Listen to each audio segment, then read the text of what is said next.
Belle ajusta son tablier d'un geste machinal, le regard perdu au-delà des collines verdoyantes entourant le village. Chaque matin, elle arpentait les rues, le nez plongé dans un livre, fuyant la banalité de la vie quotidienne. Mais aujourd'hui, une autre pensée envahissait son esprit. Un mystère qui la rongeait depuis des années, enfoui dans les non-dits de son père, sa mère, disparue alors qu'elle n'était qu'une enfant. Le seul souvenir qu'elle conservait d'elle était l'éclat d'une étreinte douce, le parfum léger d'herbes rares et le murmure d'un chant que Belle avait parfois l'impression d'entendre encore dans le vent. « Papa », dit-elle un soir, déterminée à obtenir des réponses.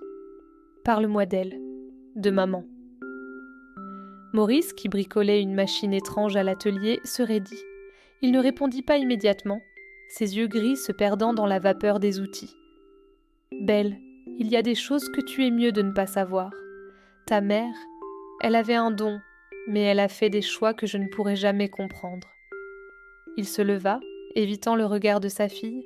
« Il est tard, allons nous coucher. » Ces mots, dits sur un ton à la fois résigné et protecteur, n'étaient pas suffisants.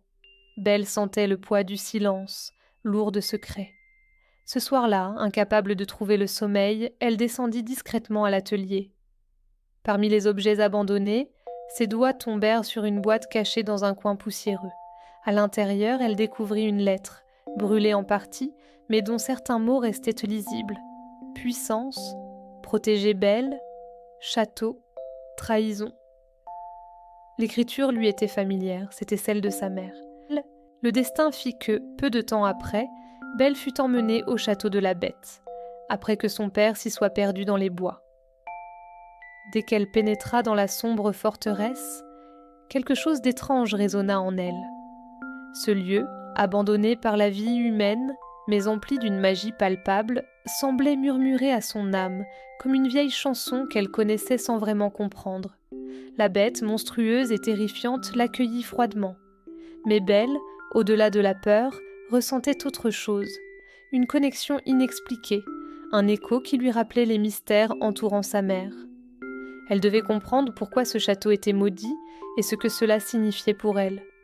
Pendant les longues nuits qu'elle passa à lire dans la vaste bibliothèque, Belle commença à remarquer des choses étranges. Des portraits à demi effacés de femmes inconnues, des objets anciens, gravés de symboles familiers. Et dans une salle interdite, un livre à la couverture de cuir orné d'une rose d'argent l'attendait. En l'ouvrant, elle découvrit des pages, jaunies par le temps, remplies de récits sur une sorcière qui avait jeté une terrible malédiction sur le château.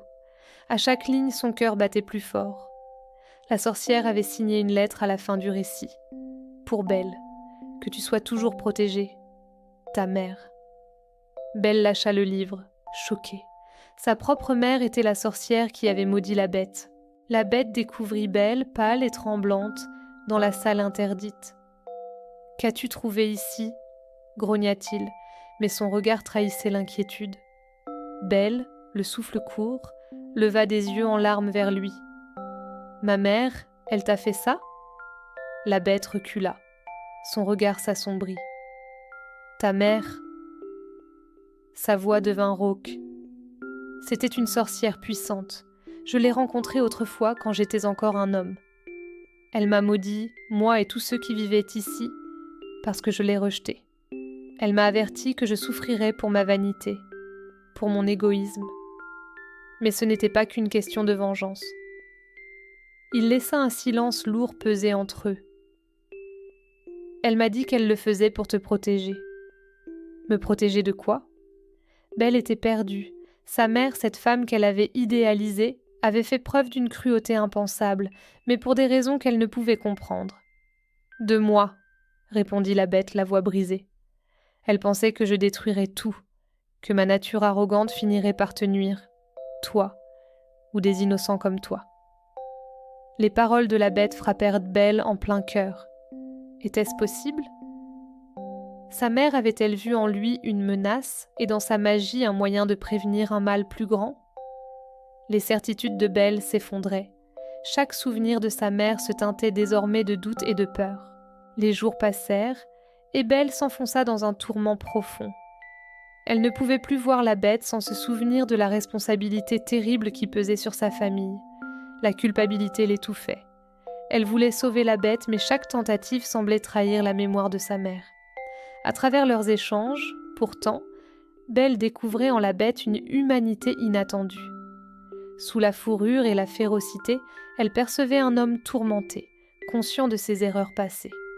Elle sentait malgré elle grandir un sentiment qu'elle n'aurait jamais cru possible, de l'affection. Mais comment pouvait-elle aimer quelqu'un qui était la victime de la vengeance de sa mère ? Un soir, Lumière, le chandelier enchanté, révéla à Belle l'existence d'une ancienne relique dans les tréfonds du château. Une pierre magique qui, disait-on, pouvait briser n'importe quel sortilège. Mais l'usage de cette pierre impliquait un coût énorme, la destruction de toute trace de magie liée à la malédiction, y compris celle de sa mère. La tempête rugissait à l'extérieur alors que Belle se tenait dans une salle cachée du château, face à la relique. Elle pouvait sentir la puissance de l'objet, presque vivante sous ses doigts. Ses pensées tourbillonnaient. Briser la malédiction sauverait la bête et ses serviteurs. Mais cela effacerait aussi définitivement l'héritage magique de sa mère, cette dernière trace de son existence. Elle hésita, son cœur battant à tout rompre. Devait-elle sacrifier le dernier lien qu'elle avait avec sa mère pour sauver le château ? Était-elle prête à tourner la page, à renoncer à une part d'elle-même ?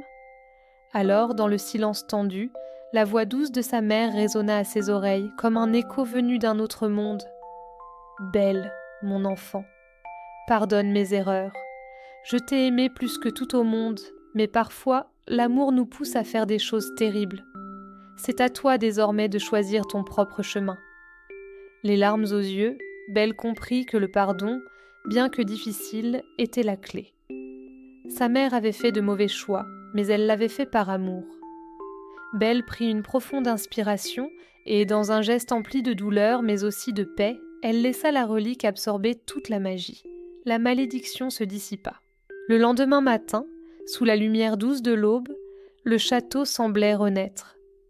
La bête, désormais redevenue le prince, se tenait devant Belle, les yeux remplis de gratitude et de respect. « Tu as brisé la malédiction », dit-il doucement. Belle hocha la tête, un sourire triste sur les lèvres. « Oui, mais je n'oublierai jamais ce que cela m'a coûté. » Ils restèrent là, en silence, se promettant de ne jamais oublier les leçons du passé, mais aussi de construire un avenir ensemble, libérés du poids des malédictions et des erreurs anciennes. Dans le village, Belle resta discrète sur l'origine de la malédiction. Seuls quelques rares habitants connaissaient la vérité. Pour tous les autres, elle était simplement Belle, une jeune femme courageuse, ayant sauvé un prince d'une malédiction, mais qui portait en elle une histoire bien plus complexe et profonde. Elle avait fait la paix avec l'héritage de sa mère, et désormais elle marchait vers son propre avenir.